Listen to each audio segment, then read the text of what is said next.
Hello viewers, ഇന്ന് ഞാൻ നിങ്ങളുടെ മുന്നിൽ വന്നിരിക്കുന്നത് 2025 ഇറങ്ങിയ ഒരു മനോഹരമായ ഫീൽ ഗുഡ് ചിത്രവുമായിട്ടാണ്. വിൻറ്റേജ് സൂമിൻ്റെ പുതിയൊരു വീഡിയോയിലേക്ക് എല്ലാ മാന്യ പ്രേക്ഷകർക്കും സ്വാഗതം.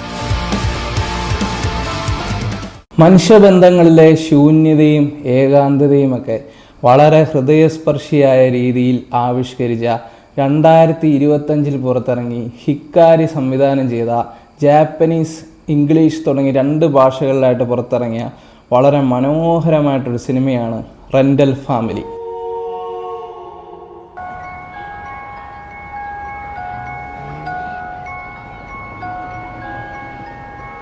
ബ്രണ്ടൻ ഫ്രേസറാണ് ഈ സിനിമയിലെ കേന്ദ്ര കഥാപാത്രമായിട്ട് അഭിനയിച്ചിരിക്കുന്നത്. പടത്തിൻ്റെ കഥയിലേക്ക് വരുമ്പം ആധുനിക ടോക്കിയോ നഗരത്തിലാണ് ഈ സിനിമയുടെ കഥ നടക്കുന്നത്. അവിടെ അമേരിക്കക്കാരനായ ഫിലിപ്പ്, അതാണ് നമ്മുടെ ബ്രണ്ടൻ ഫ്രേസർ ചെയ്ത ക്യാരക്ടർ. അയാൾ ഒരു അമേരിക്കക്കാരൻ, ഒരു നടനാണ്. നടൻ എന്ന് പറഞ്ഞാൽ ചെറിയ ചെറിയ അഡ്വർടൈസ്മെൻറ്റുകളിലും ചെറിയ ചെറിയ സീരീസുകളിലൊക്കെ ചെറിയ വേഷങ്ങൾ ചെയ്തുകൊണ്ടിരിക്കുന്ന ഒരു നടനാണ്. അയാൾ പിന്നീട് ഈ ടോക്കിയോ നഗരത്തിൽ കുടിയേറുകയിരിക്കുകയാണ്.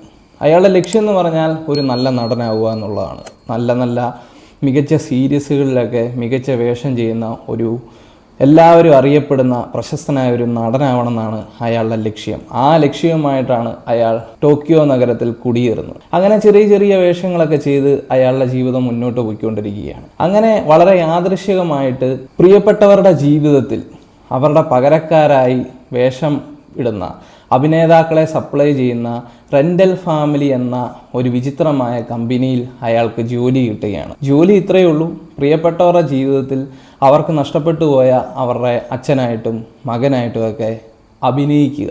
ഈ ജോലി ഇയാൾ തിരഞ്ഞെടുക്കാനുള്ള കാരണം എന്നാന്ന് വെച്ചാൽ, ഒരുപാട് ലക്ഷ്യം തേടി ഒരുപാട് സീരീസുകളിലൊക്കെ അഭിനയിക്കണമെന്ന് ആഗ്രഹം തേടിയാണ് ജപ്പാൻ നഗരത്തിൽ വരുന്നതെങ്കിലും അയാൾക്ക് നല്ല വേഷങ്ങളൊന്നും കിട്ടുന്നില്ല.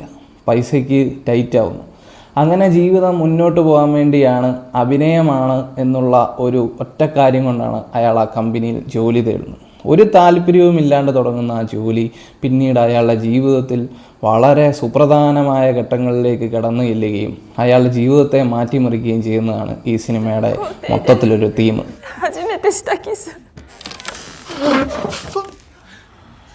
ഈ സിനിമയിൽ വാർദ്ധക്യം ചെന്ന ഒരു കലാകാരനുണ്ട്. ഈ ആധുനിക ലോകത്തിൽ അദ്ദേഹം പണ്ട് ചെയ്ത സൃഷ്ടികളാരും ഓർത്തിരിക്കുന്നില്ല, ആരും അയാളെ സ്മരിക്കുന്നില്ല എന്നുള്ള വസ്തുത മനസ്സിലാക്കിയ ശേഷം ആ മനുഷ്യൻ തീരാ ദുഃഖത്തിൽ മൂകനായി ജീവിക്കുകയാണ്.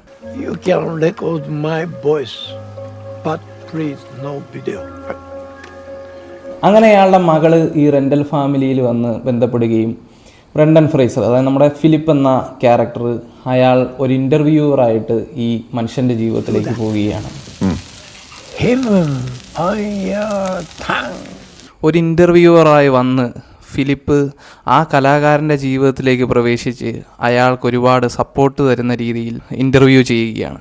താങ്കളെ ഇപ്പോഴും ആൾക്കാർ ഓർത്തിരിക്കുന്നുണ്ടെന്നും താങ്കളുടെ ഒരു പുതിയ കലാസൃഷ്ടിക്കായി ലോകം കാത്തിരിക്കുവാണെന്നുമൊക്കെ പറഞ്ഞ് ആ മനുഷ്യൻ്റെ ഉള്ളിലെ ദുഃഖത്തെ പൂർണ്ണമായിട്ടും ഫിലിപ്പ് ഇല്ലാതാക്കുകയും പിന്നീട് ആ മനുഷ്യൻ്റെ കൂടെ ഒരുപാട് സമയങ്ങൾ ഫിലിപ്പ് ജോലി മറന്ന് വ്യക്തിപരമായി സ്പെൻഡ് ചെയ്യുകയും ചെയ്യുന്നുണ്ട്.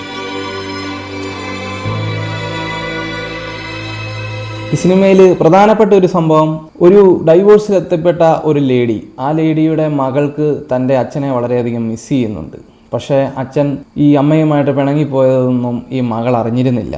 അങ്ങനെ നഷ്ടപ്പെട്ടു പോയ തൻ്റെ അച്ഛൻ തിരിച്ചു വന്നതായിട്ട് ഇയാൾ അഭിനയിക്കുകയാണ്. ആ കുട്ടിയുടെ പഠനകാര്യങ്ങളിലുമെല്ലാം ഇയാൾ ഇടപെടുകയും ആ കുട്ടിക്ക് സ്വന്തം അച്ഛനെ തിരിച്ചു കിട്ടിയ പോലെ തന്നെ ആ പെൺകുട്ടി വളരെ സന്തോഷത്തോടു കൂടി പഠിക്കുകയും പുതിയൊരു പാത തിരഞ്ഞെടുക്കുകയും ചെയ്യുകയാണ്. ഇങ്ങനെ പലരുടെയും ജീവിതത്തിൽ ഇയാൾ ചെന്നെത്തുകയും അവരുടെ വേണ്ടപ്പെട്ടവരായിട്ടെല്ലാം ഇയാൾ അഭിനയിച്ച് ഇയാളുടെ ജീവിതത്തിലും ഒറ്റപ്പെട്ടു പോയ അയാളുടെ ജീവിതത്തിലും എന്തൊക്കെയോ തിരിച്ചു കിട്ടുന്നതായിട്ടും ജീവിതത്തിലൊരു പുതിയ ലക്ഷ്യം കിട്ടുന്നതായിട്ടും തീരുന്നതാണ് ഈ സിനിമയുടെ മൊത്തത്തിലുള്ളൊരു തീം.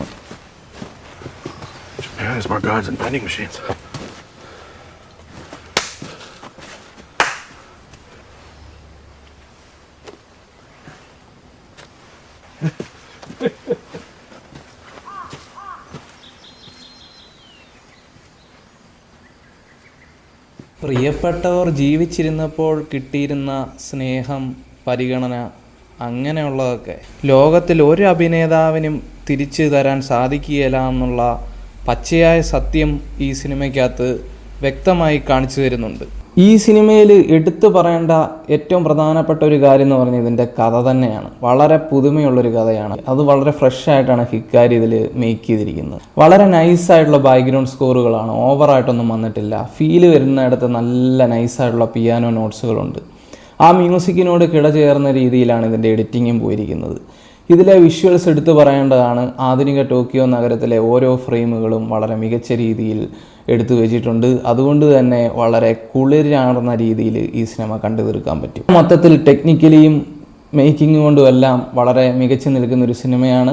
ഏറ്റവും മെയിനായിട്ട് എടുത്തു പറയേണ്ടത് ബ്രണ്ടൻ ഫ്രേസർ ചെയ്ത ഫിലിപ്പ് എന്ന ക്യാരക്ടറാണ്. വളരെ മനോഹരമായിട്ട് പകരക്കാരനില്ലാത്ത രീതിയിലാണ് അദ്ദേഹം ഈ ക്യാരക്ടർ ചെയ്തിരിക്കുന്നത്. മൊത്തത്തിൽ ഫീൽ ഗുഡ് സിനിമ ഇഷ്ടപ്പെടുന്ന ഏവർക്കും കണ്ടിരിക്കാൻ പറ്റുന്ന മികച്ച ഒരു സിനിമയാണ് 2025 പുറത്തിറങ്ങിയ rental family.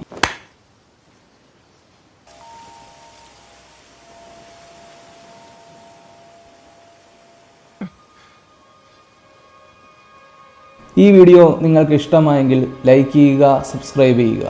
Thank you for watching.